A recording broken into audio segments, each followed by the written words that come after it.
Escuela de Litigantes.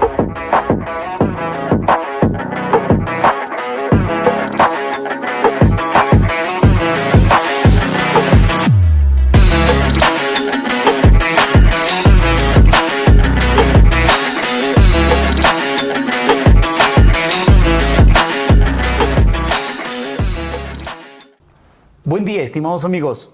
Estamos aquí en la hermosa ciudad de Riobamba, en el vecino país de Ecuador. Nosotros venimos desde Perú para saludarlos, para ser parte de la Escuela de Litigantes, gracias a la investigación de Cristian, de Steffi y de todo el equipo que hay detrás para que todo esto se pueda hacer realidad. Y todo solo por ustedes, para que ustedes puedan tener buena información, esperemos, productiva información, anhelamos.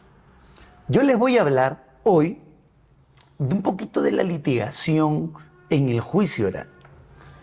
Nosotros como sudamericanos somos muy parecidos, no solamente en las legislaciones, sino también en las realidades. Las realidades son muy similares, los problemas que vivimos son similares, el origen de nuestros códigos y el origen de las reformas que sufrieron nuestros códigos procesales penales o códigos de procedimientos penales, como ustedes los denominen, han sido normalmente las mismas porque, por lo menos en aspectos de litigación oral, nosotros somos una copia del sistema americano, ¿no?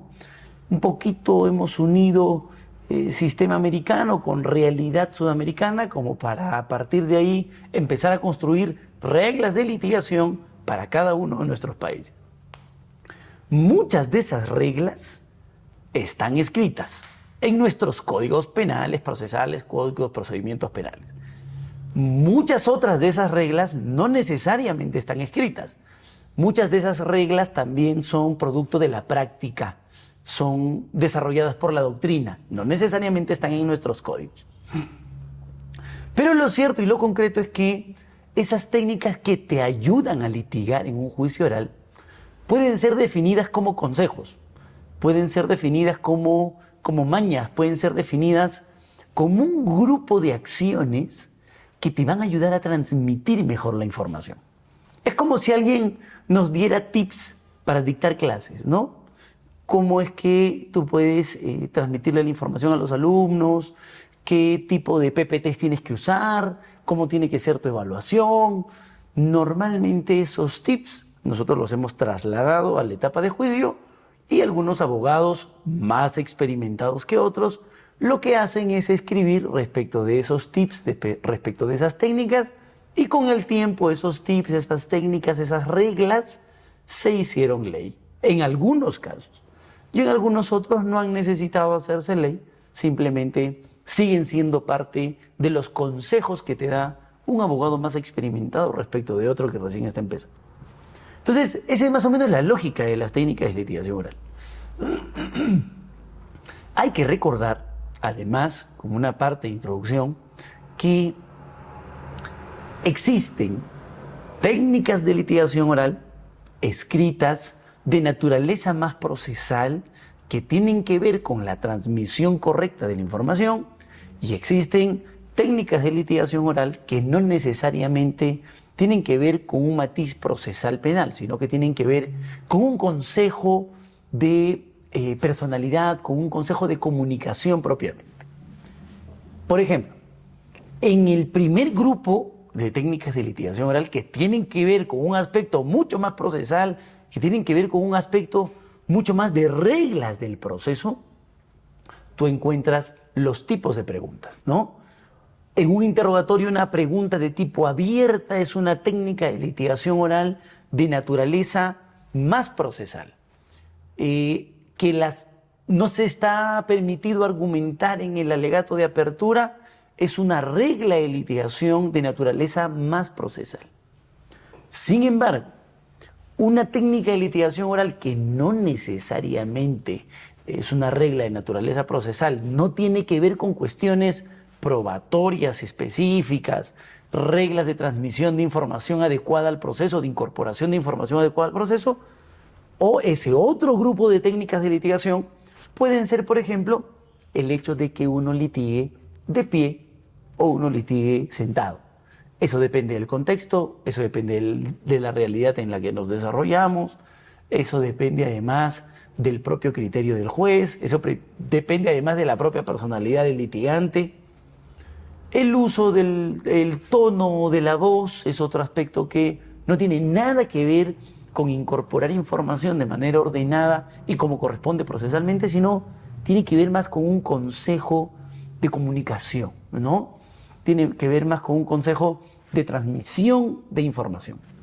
Entonces yo creo que hay dos grupos de técnicas de litigación oral.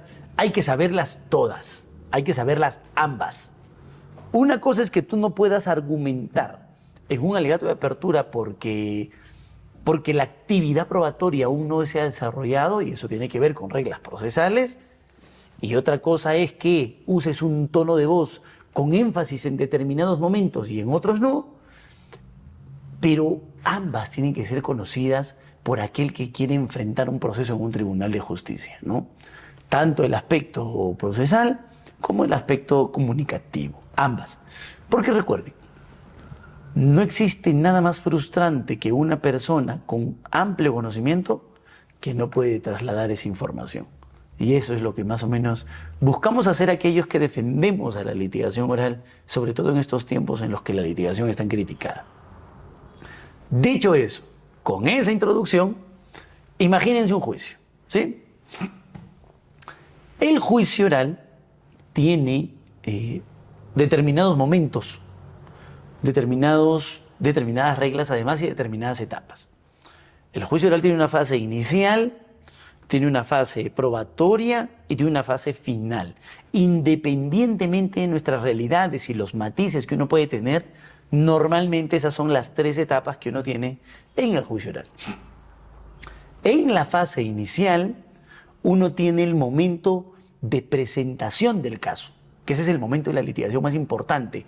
Llegas a un tribunal de justicia y lo que tienes que hacer es presentar tu caso y decirle, juez, este caso es el caso de dos víctimas, uno que ha fallecido y otro que enfrenta juicio. Porque no está en discusión que una persona haya fallecido, está en discusión quién le generó la muerte. Y hay una víctima más en este caso porque quien está sentado a mi costado como defendido no es, y yo le puedo probar que no ha sido, la persona que cometió el delito. Presentas tu caso, entonces el juez sabe que es un caso de homicidio, obviamente eso se hace después de la presentación de la fiscalía, pero tú presentas, tienes un primer momento, un momento de introducción, es la entradita del menú en tu fase inicial. Tienes algunas cuestiones procesales, normalmente conforme las reglas de nuestros propios códigos, y luego tienes una fase probatoria, es decir, el momento en el que el testigo viene a juicio a declarar, ¿no? Ese testigo que dijo haber visto al imputado disparar contra la víctima viene a juicio y declara. Entonces, tiene que ser sometido a un interrogatorio por parte de quien lo lleva a juicio y tiene que ser sometido a un contrainterrogatorio de parte de quien no lo lleva a juicio. Y tienes un momento final, que es la etapa ya de cierre, en la que se te permiten realizar conclusiones. Ese será el momento específico de los alegatos de clausura. Entonces, matices más, matices menos, esa es nuestra realidad. Ese es el desarrollo de un juicio. Tienes tres. Una presentación inicial, la actuación de la prueba, en la que tienes que interrogar y contrainterrogar testigos y peritos, y tienes un momento final en el que puedes hacer tus conclusiones después de que la prueba ya se ha actuado, después de que los testigos ya declararon. Tú ya le puedes explicar al juez argumentativamente y decirle, juez, ¿se acuerda que vino el testigo? Juez, ¿se acuerda que vino el perito y dijo esto? Entonces hay un momento final de argumentación. Para cada uno de estos momentos, para el momento inicial, para el momento de la actuación de la prueba y para el momento final de la argumentación, se supone que uno puede entregar determinados tips, determinadas reglas. Aquel que vive en juicio, aquel que todos los días está en juicio, lo que busca es transmitirle a otros colegas, a colegas que probablemente no tengan tanta cantidad de juicios, algunas reglas, algunas técnicas. Y el Código Procesal o Código de Procedimientos Penales de cada país también contiene algunas reglas para cada uno de estos momentos. ¿De acuerdo? Entonces, vamos con ellas, bastante sencillas. En la fase inicial, en el alegato de apertura, el primer consejo, eso no está escrito, ¿de acuerdo? Eso no está escrito, es parte de la doctrina. El primer consejo que un litigante te puede dar es: trata de empezar siempre con un lema o con una reflexión. Eso es fundamental, es importante. Estás en un caso de violación sexual, eres el fiscal del caso, tienes que, y los hechos tratan de una pareja que en realidad mantenía una relación, pero que en ese momento la señorita no quiso tener relaciones sexuales. Entonces tienes que buscar un lema, una presentación, una idea que te ayude a presentarle al Tribunal de Justicia tu caso. ¿Cómo tienes que empezar un consejo no escrito de la litigación? Trata de utilizar un lema. Y el lema depende de la habilidad de cada abogado. Dicen que un abogado es diferente de otro dependiendo de sus experiencias, dependiendo de su conocimiento, dependiendo de su tiempo de lectura. Entonces tú buscarás en tus conocimientos de literatura, de filosofía probablemente, del caso, alguna información que te permita armar un lema, armar un título. Es como ponerle un título a la película, decía la profesora Leticia Lorenzo. Entonces piensen, para eso sirve mucho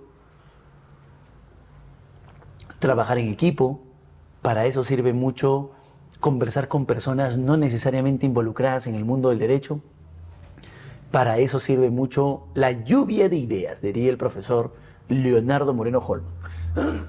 La lluvia de ideas es un buen momento. Empiezan a surgir ideas de diferentes puntos de vista, ¿no? Si puedes tener a tu lado personas que no estudian derecho, que no son abogados, que no están mimetizados con el sistema de justicia y andan diciendo que la presunción de inocencia se respeta. Entonces, si tienes ese grupo de personas que te ayuden a escoger un título representativo, muchísimo mejor. Puedes escoger no es no, señor juez, por ejemplo, en los hechos que les acabo de contar. En un caso de homicidio, existen 2 víctimas en este caso, señor juez, quien fiscalía presenta como agraviado y quien está sentado a mi costado. No sé, uno tiene que empezar con una reflexión, con una idea.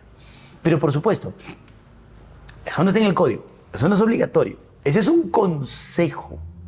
Ese es un consejo que te brinda la litigación oral y te dice: hazlo, hazme caso, hazlo. Es importante, ayuda bastante. Pero si lo vas a hacer, tienes que buscar que ese lema, esa idea que vas a presentar, tenga determinadas características. Para empezar, que ese lema, que esa presentación, que esa idea, que esa reflexión sea breve. Eso es lo primero. No te vayas a lanzar un discurso de una hoja escrita, ¿no? El discurso que dio Napoleón antes de entrar a la revolución, ¿no? Eso no necesitamos. No te vayas a lanzar con los alegatos que dio Sócrates en su juicio o algún título completo de la Biblia, ¿no? Tiene que tratarse de una frase, una idea bastante corta, bastante leve, bastante mínima, que genere un impacto, pero que no quite toda la atención. ¿De acuerdo? Eso es lo primero. Tiene que ser breve. Busca en tus conocimientos, busca en tus habilidades. Realiza lluvia de ideas, eso puede ayudar bastante. 2, ese lema que vayas a utilizar, además, tiene que resumir tu posición del caso. Yo sé que nosotros estamos acostumbrados, como hombres de derecho, hombres y mujeres de derecho, normalmente a hacer referencia a cuestiones que conocemos probablemente a casi perfección, ¿no? Todos somos inocentes hasta que se demuestre lo contrario, el fiscal tiene la carga de la prueba, yo no. Sí, pero ese tipo de cosas ya todos las sabemos, no las necesitamos. Ese tipo de frases no sirven porque son gaseosas, porque son abstractas. Tú tienes que usar un lema que tenga que ver con el caso en concreto, con lo que tú estás debatiendo. Yo estoy debatiendo que mientras estaban robando, mi defendido no pudo haber sido porque se encontraba en su casa. Entonces, tu lema tiene que ser: una persona no puede estar dos veces en el mismo lugar. Eso resume tu posición. Es breve, resume tu posición, no tiene nada que ver con algo que el juez conoce todos los días. Todos les dicen que son inocentes, todos les dicen que la carga es la prueba, todos les dicen que un estándar suficiente, ya que tiene que haber prueba suficiente. En juicio, por lo menos, eso es conocido, eso es sabido. Lo que quiere finalmente nuestro juez es el material del caso, la carnecita del caso. Y eso tienes que lograrlo a través de un lema que sea breve y que resuma tu posición. 3, además, ese lema tiene que buscar de cierta forma un impacto, tiene que impactar, esa es una característica del lema. Y tiene que impactar porque a través del uso del lema tú puedes captar la atención del público. No es no, juez. Eso es lo que dijo la víctima el 13 de enero del 2021. Se lo dijo al señor acusado, quien, haciendo caso omiso a las palabras de la víctima, procedió a realizarle un acto de violación sexual. Claro, el no es no puede captar la atención de las personas. Eso también podemos buscar. Esa puede ser una finalidad de un interesante lema, ¿de acuerdo? Y finalmente ese lema que vayas a utilizar, si es que lo encuentras, si es que tú decides a utilizar un lema, tus habilidades te han permitido encontrar uno que permite ser breve, resumir tu caso, impactar, entonces trata de usarlo constantemente en toda tu alegación, ¿no? No es no, señor juez, dijo la víctima el 13 de enero de 2021. Pese a las palabras, el acusado procedió a realizar un acto de violencia sexual en contra de su pareja. Uno podría cuestionarse si es que en una relación sentimental puede existir un acto de violación sexual, pero por supuesto, señor juez, porque el no es fundamental. Cuando una persona dice no, pese a la relación que mantenga, no es no y contra ella no puede existir ningún acto en contra de su propia voluntad. Por esas consideraciones, señor juez, y porque siempre en nuestra sociedad prevalezca nuestra voluntad de sostener en algún momento de nuestra vida un no es no, nosotros solicitamos respetuosamente una pena privativa de libertad de 15 años. Entonces, lo que tienes que buscar es que ese lema utilizable, breve, impactante, tenga que ser utilizado a lo largo de toda tu alegación, a lo largo de todo tu alegato de apertura. ¿De acuerdo? Empiezas con eso. Eso es fundamental. 2. Segundo consejo. Esto no está escrito. Esto tampoco es parte de las técnicas procesales necesariamente. Es parte de los consejos de comunicación que un litigante te puede brindar. 2. Si ustedes le preguntan, o le pongo el título para que me entiendan y hago el desarrollo. 2. Los hechos tienen que ser narrados a manera de historia y además de manera interesante. Los hechos tienen que ser narrados a manera de historia y de forma interesante. Y aquí viene mi reflexión. Con todo respeto, pero si ustedes le preguntan a cualquier ciudadano que piense en un abogado, ese ciudadano siempre va a pensar en un abogado penalista. Siempre. Porque el derecho penal finalmente, independientemente de otras razones, pero el derecho finalmente tiene mucho mayor contacto con la sociedad. El impacto del derecho penal es mucho más fuerte, es mucho más sólido. No quiero entrar a comparaciones, pero obviamente el nivel de afectación es mayor a la libertad, a la familia, a lo económico. Por eso que los abogados penales normalmente cobran más caro que todos los otros abogados. Pero lo que además hace que el derecho penal sea el verdadero derecho, o el derecho más importante, es que las personas están muy interrelacionadas con el derecho penal. Ya sea porque tocó alguna parte de sus vidas o ya sea porque les gusta el chisme. ¿Ustedes han visto alguna vez un titular de noticia que diga Sala Civil emite desalojo de vivienda? Se declaró la anulabilidad de un contrato de compra-venta. Eso nunca es portada. En cambio, ¿qué cosa es portada en nuestros países? En nuestros países es portada,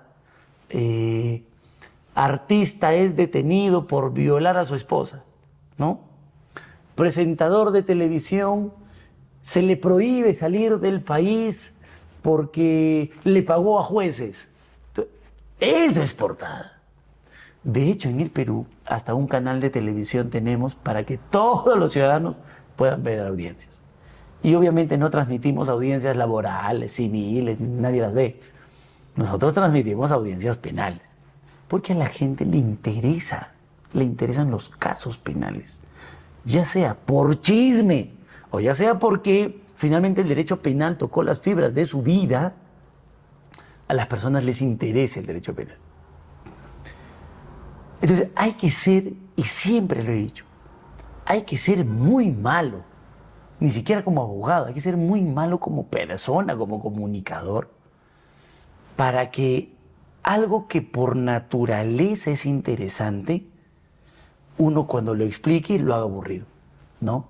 Uno cuando lo explique lo tenga que leer, lo cuente de una manera en la que la gente pierde el interés.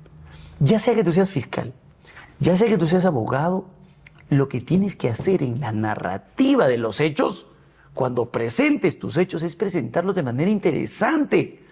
Hacer vivir a quien te está escuchando que así pasaron las cosas. Hay un caso. Están peleando una pareja en su habitación. El chico le dice, mírame, me voy a matar si tú no me miras. Sé que estás saliendo con otros hombres. La chica se tapa, no quiere ver y el chico se dispara en la boca. ¿Qué dice la fiscalía? La fiscalía dice que la chica lo mató. ¿Qué dice la defensa? Que no, que el chico se suicidó. Ese caso, tú tienes que narrarlo de una manera en la que captes la atención no solamente del tribunal, del público, del fiscal. Hasta el propio imputado tiene que decir, señor, yo pensé que era culpable, pero después de haberte escuchado creo que soy inocente. O sea, esa debe ser la forma en la que uno narra los hechos. Interesante, interesante. Señor juez, ingresaron a la habitación. Y al ingresar a la habitación, el sujeto, con su propia personalidad, siendo un celópata, un obsesivo, pero además teniendo antecedentes de suicidio, procedió a recriminarle el por qué bailaba tan abiertamente y por qué el público la miraba. Y la víctima, no la víctima fallecida, la víctima que se encuentra al costado mío, procedió a hacer caso omiso a los reclamos.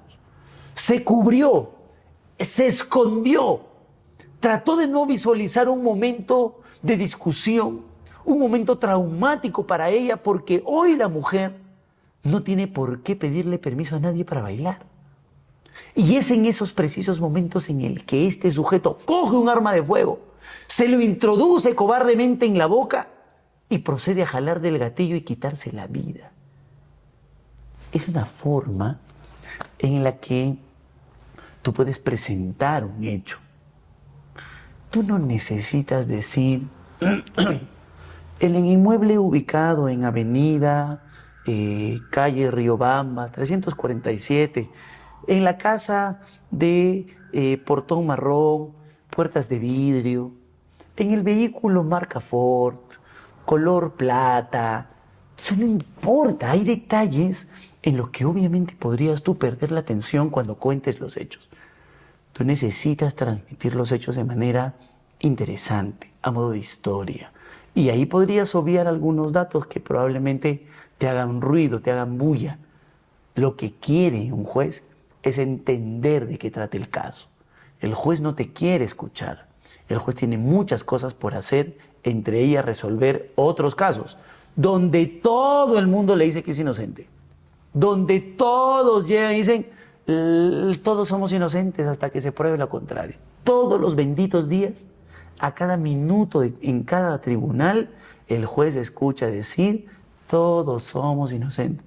El juez, en cada minuto de su vida funcional, escucha decir que si no hay prueba suficiente, no te pueden condenar. Él no quiere saber finalmente si eres o no inocente según la Constitución. Lo que quiere saber es si hay prueba o no hay prueba. Rayos, por Dios, ¿cuál es la prueba? No, pero tiene que ser suficiente. Ya, pero ¿cuál? Eso necesitamos saber.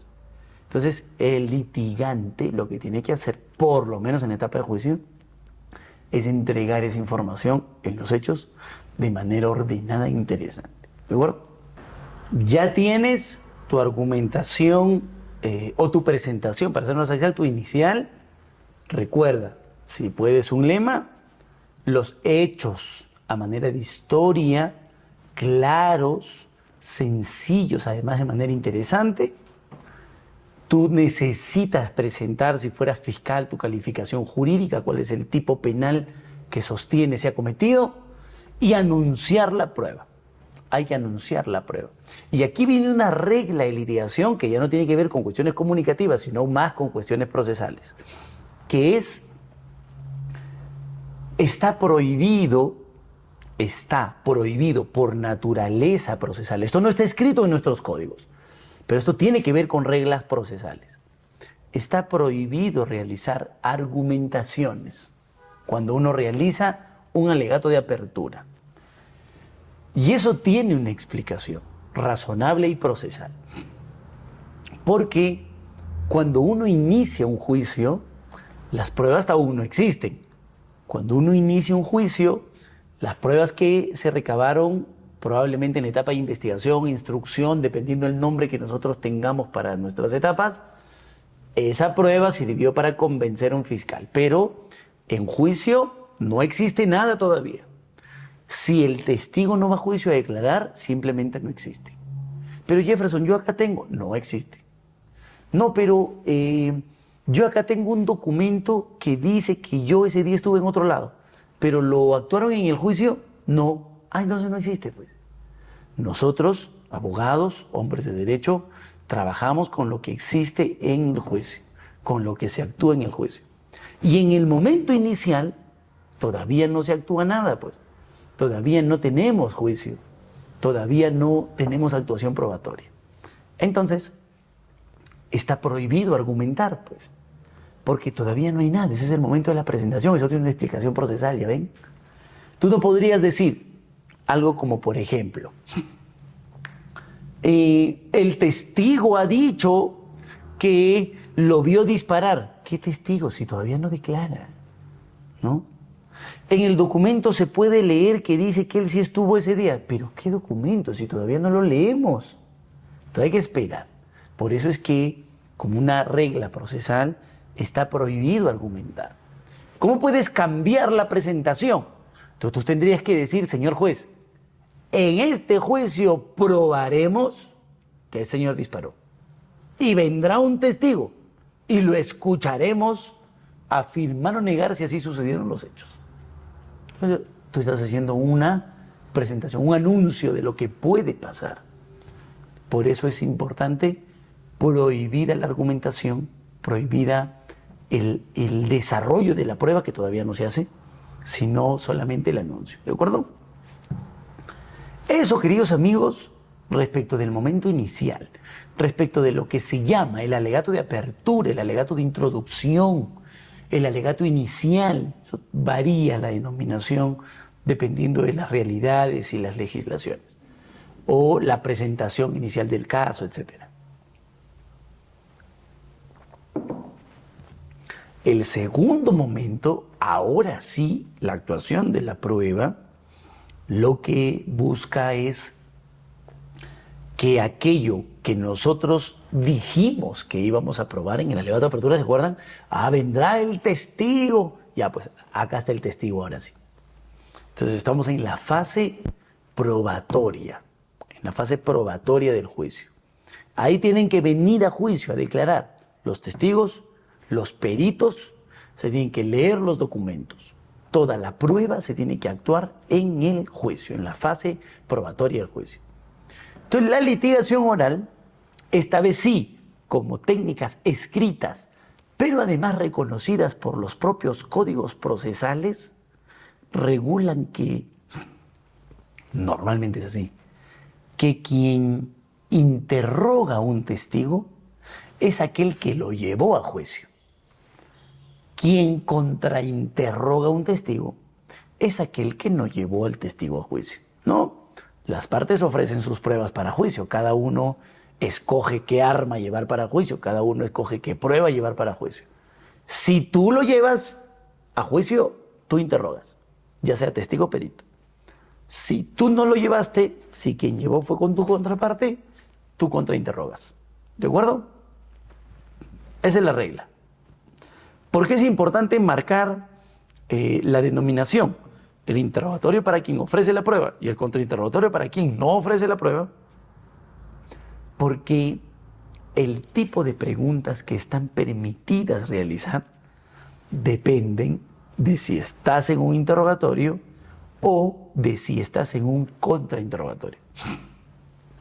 Y normalmente estas también son reglas de litigación escritas, desarrolladas en términos procesales, pero además reconocidas por nuestras legislaciones. En el interrogatorio, lo que se permiten son preguntas de tipo abiertas. Solo preguntas de tipo abiertas y excepcionalmente preguntas cerradas, ¿sí? Excepcionalmente preguntas cerradas. Y en el contrainterrogatorio, miren cómo cambia el tema, no solamente puedes hacer preguntas abiertas, puedes hacer preguntas cerradas, pero además también puedes hacer preguntas sugestivas, que es un arma importante. Cómo cambia las reglas dependiendo de en qué momento estés, ¿no? Si estás en un interrogatorio o en contrainterrogatorio.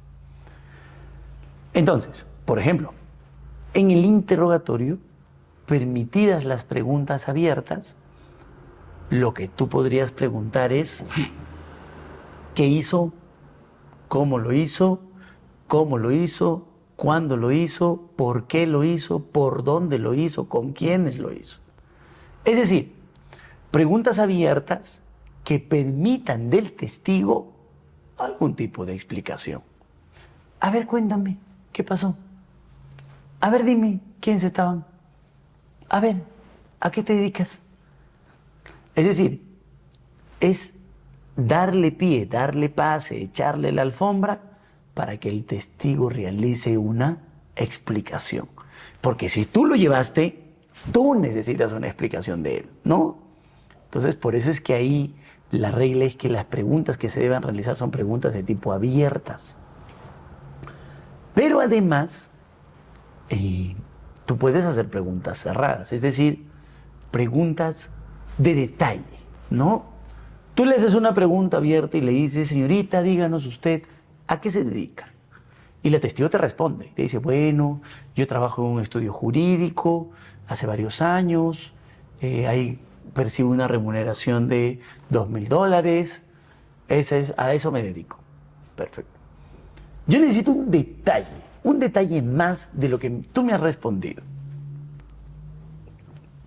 Y para preguntar detalles de lo que ya me dijiste, yo necesito preguntas cerradas. ¿Cuál podría ser una pregunta cerrada ahí, por ejemplo? ¿Y cómo se llama el estudio donde usted trabaja? Ah, eso es una pregunta cerrada, porque es un detalle de la información que ya me diste, ¿no? Otra pregunta cerrada puede ser, ¿y qué labores realiza usted en el estudio jurídico donde trabaja? Eso no me lo dijo, es un detallito que yo quiero saber. Entonces yo puedo hacer preguntas cerradas para conocer detalles, ¿de acuerdo? Preguntas abiertas y preguntas cerradas en el interrogatorio. Están prohibidas las preguntas sugestivas, no se pueden hacer. ¿Qué implicaría una pregunta sugestiva? Aquella donde yo pregunto y respondo al mismo tiempo, ¿no? Usted trae un pantalón azul, ¿cierto? Ah, pues es una pregunta con la respuesta. Sí, pues eso no se puede hacer, ¿de acuerdo? Eso está prohibido solo en el interrogatorio. Termina el interrogatorio con la lógica, además, de que tú lo llevaste al testigo. Tú lo que dijiste es, este testigo es importante para mí. Yo lo voy a llevar a juicio para que le explique al juez lo que él sabe. Tú le haces preguntas abiertas. Por eso es que le haces preguntas abiertas, pues porque si crees que él tiene buena información, esa información tiene que trasladársela al testigo, al juez. Y la única forma en la que el testigo le puede trasladar directamente la información al juez es que las preguntas sean abiertas. Que tú le preguntes, señor, ¿qué hizo? Cuéntele al juez, por favor. Esa es la lógica, esa es la idea. Esas son reglas de litigación, técnicas de litigación normalmente escritas y desarrolladas en doctrina y en nuestras legislaciones, que tienen que ver con aspectos procesales. ¿De acuerdo? Y una vez que eso termina, el testigo se queda en el juicio, ya no es interrogado, no puede ser ayudado por nadie y pasa a ser contrainterrogado por quien no lo ofreció. Si la fiscalía ofreció el testigo, contrainterroga la defensa técnica.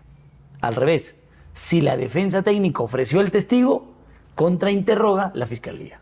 Contrainterroga a quien no ofrece.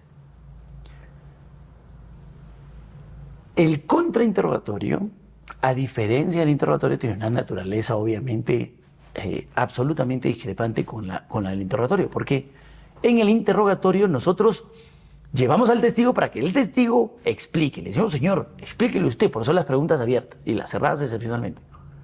Pero en el contra yo no quiero que le explique. De hecho, yo no lo ofrecí. Yo no lo traje, yo no pedí que venga. Pidió que venga el otro. Pero ya que está aquí, entonces yo puedo o sacar información de él, si es que a mí me conviene, por supuesto, o puedo desacreditarlo a él como persona, o puedo desacreditarlo a él en su testimonio, ¿no? Y para hacer eso, yo puedo hacerle preguntas abiertas, puedo hacerle preguntas cerradas, pero además puedo hacerle preguntas sugestivas. Lo que no está permitido en el interrogatorio, miren, sí está permitido en el contrainterrogatorio. Yo le pregunto, señor, usted usa lentes, ¿verdad? Claro, ahí sí puedo. ¿Qué estoy desacreditando? ¿Su testimonio? Bueno, el testigo. Señor, ¿es cierto que usted, al perito, ¿no? Tú le preguntas, señor, ¿usted es perito médico, correcto, hace 30 años? Sí. Y usted fue condenado, ¿verdad? ¿Qué? Usted fue condenado por falsa declaración, ¿sí o no? Sí. Entonces, ¿yo puedo hacer eso? Claro que puedo hacer eso. Yo no pedí que venga, pero ya que está aquí, puedo sacar la información. Puedo desacreditarlo como persona, puedo desacreditarlo en su testimonio. Y todo eso lo puedo hacer a través de preguntas abiertas, cerradas o también sugestivas.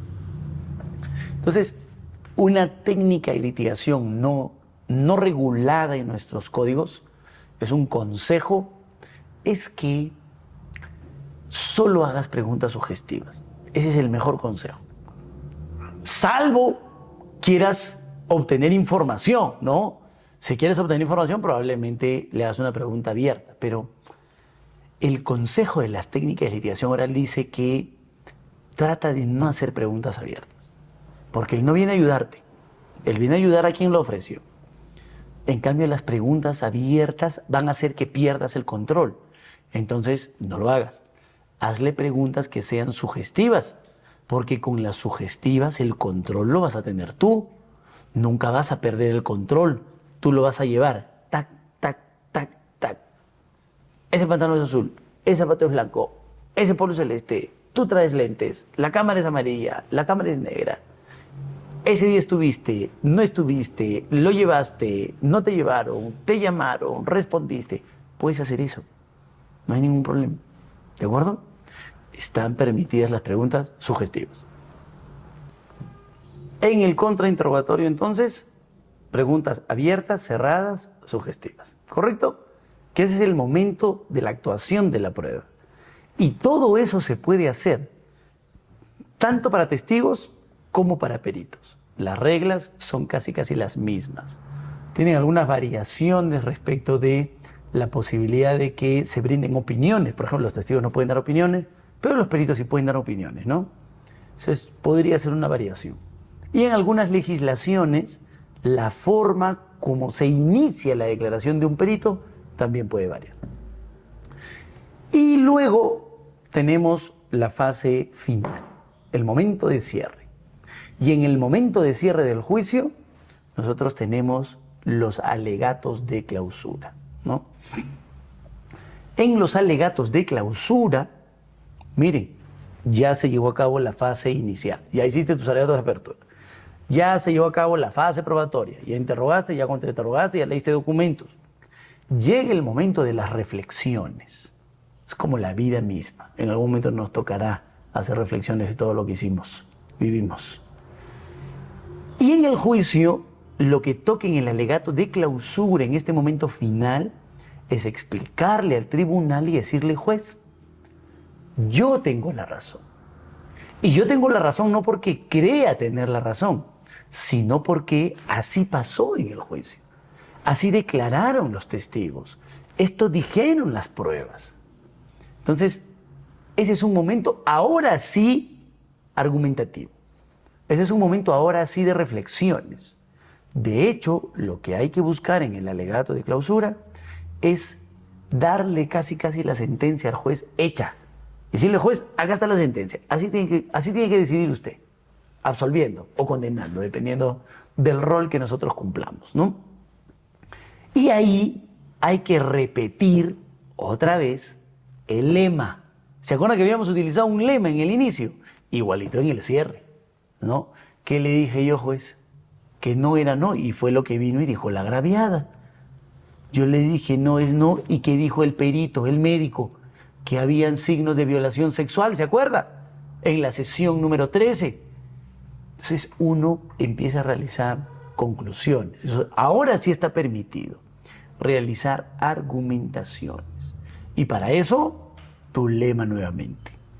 Otra vez hay que tratar de narrar nuestra argumentación de manera interesante, de manera precisa. No hay que ser redundantes, hay que buscar ser concretos. Hoy los tribunales de justicia tienen mucha carga, no están brindando mucho tiempo a los litigantes porque no estamos siendo productivos, esa es la verdad. Cada vez nos dan menos tiempo porque cada vez hablamos más tontería y media. Entonces, claro, ellos dicen: ¿para qué me sirve escucharte si mejor lo leo yo, si tú hablas tonterías? Hay que demostrarles a los tribunales de justicia que podemos ser productivos. Hay que demostrarles que nos den más tiempo porque nosotros lo hemos estudiado a profundidad y podemos darles aportes de calidad, ¿no? Eso hay que buscar, ¿de acuerdo? Eso es lo que hay que buscar. Y finalmente cierro con esto. Hay una regla de litigación no escrita en ninguna doctrina, probablemente, no sé si la estoy acuñando, pero yo creo que por atrás siempre es mejor. Me refiero a términos de litigación, porque de todo este juicio, normalmente el abogado empieza cuando está estudiando en su oficina, hace su alegato de apertura, luego prepara sus interrogatorios, luego sus contras, y luego recién prepara su alegato de clausura, cuando creo que debe ser al revés. El abogado primero debe hacer sus alegatos de clausura, argumentativo, o sea, estudiando, por supuesto, ¿no? El juicio no va a perder su orden, el juicio siempre va a ser fase inicial, fase probatoria, fase final. Me refiero a el abogado, el fiscal que esté en su oficina estudiando un caso, no debe hacer primero el alegato de apertura, lo que debe hacer primero es el alegato de clausura, cosa que tú ya sabes qué necesitas. Tú haces tu alegato de clausura primero y ya sabes qué tienes que decir en tu alegato de apertura. Tú preparas tu alegato de clausura primero y dices: ya, yo necesito decir que el testigo dijo esto. Entonces mi interrogatorio lo voy a preparar para que el testigo diga eso. Si tú organizas primero tus alegatos de clausura, vas a ir de atrás para adelante. Preparadito, estructuradito tu alegato de clausura, entonces luego ya sabes qué decir en la apertura, ya sabes qué interrogar, ya sabes qué contrainterrogar y por supuesto narrarás tu alegato final, tu alegato de clausura. ¿De acuerdo? Nuestros países Perú, Ecuador, Bolivia, Venezuela, Colombia, Chile, Argentina, Uruguay, probablemente por nuestras propias realidades vivimos problemas similares. Pero ante esos problemas similares, normalmente nuestras reglas procesales han terminado siendo las mismas. Y las del juicio, mucho más aún. Entonces lo que necesitamos es hermanarnos para compartir información respecto de estas técnicas de una etapa en la que se termina finalmente decidiendo si una persona es culpable o inocente. Solo la difusión de la información, solo el conocimiento nos hará libres como país, como continente y por supuesto como seres humanos. Muchísimas gracias por todo su tiempo y por toda su atención.